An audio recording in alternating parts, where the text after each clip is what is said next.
এই 24 না হলে আজকে আমি এখানে বক্তৃতা দিতে পারতাম না। এই 24 না হলে আজকে বিরোধী দল হতে পারতাম না, বিরোধী দলের নেতা হতে পারতাম না, এমপি নির্বাচিত হতে পারতাম না, পার্লামেন্টের মুখ দেখতে পারতাম না, ঠিক অনুরূপ ভাবে তারেক সাহেব প্রধানমন্ত্রী হতে পারতেন না।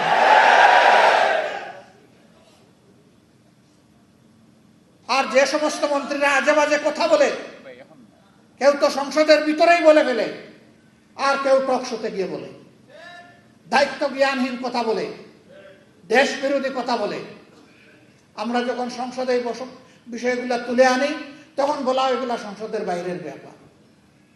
আবার আমাদেরকে যখন আঘাত করা হয় তখন শুধু সংসদের বাইরের ব্যাপার না, আধা শতাব্দী আগের বিষয়গুলো নিয়ে আসা হয়।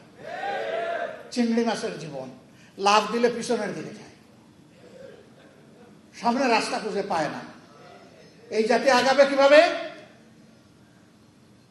আমরা সবসময় বলে আসি যে আসেন সামনাটা দেখি। অ্যান্টিব্যাকটেরিয়াল ফর্মুলা বাসনকে চকচকে জীবাণুমুক্ত করে আমাদের দেয় গ্লিটার গ্যারান্টি।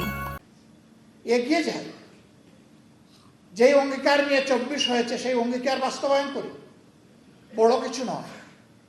এই যুবকেরা চেয়েছিল একটা বৈষম্যহীন সমাজ, চেয়েছিল সকলের অধিকার নিশ্চিত হোক, তারা চেয়েছিল বাংলাদেশ থেকে দুর্নীতি দূর হোক, তারা চেয়েছিল চাঁদাবাজদের কবলে পড়ে জাতির যে জেরবার অবস্থা এখান থেকে জাতি মুক্তি পাক, তারা চেয়েছিল আদালতে গেলে মানুষ যেন ন্যায় বিচারটা পায়।